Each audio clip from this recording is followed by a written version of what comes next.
program is the right word for it, but essentially what it is, it's through Apache or Linux, and it's a way that you can transfer files pretty easily. So if you're familiar with something like WinCP, I think it's called, it's like a file transfer program that you can download. This kind of allows you to do that inside the terminal. So first of all, I'll show you where we're at. We are in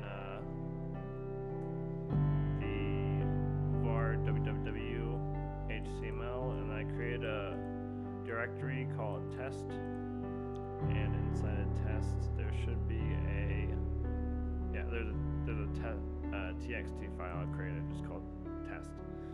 So I'll show you here. I have my downloads open. So I'll show you first that you can download things to your computer, and then I'll show you uploading. So we're going to download test here. So all we do is sz and then test.txt. In this program, the way to install it will be on my wiki, which it's free to sign up. So feel free to sign up, and everything I've been teaching I put on there, as well as code snippets and other things I find interesting related to programming mostly. So here it is. We downloaded it. You can see 100% with only 7 bytes.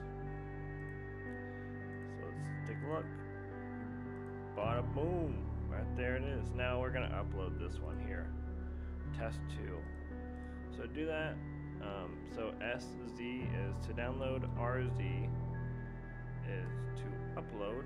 So we just go into our downloads, go to where I have it, test 2, add, okay, and if we ls-l, there it is. There's not anything in here really, it's just test file, so it's still the same thing as the hello. So there you go. And here is this one, hello, there you go. And that's pretty much it. Next video, I plan to go over the zip and unzip, as well as probably a few other things. Thanks for watching. Goodbye.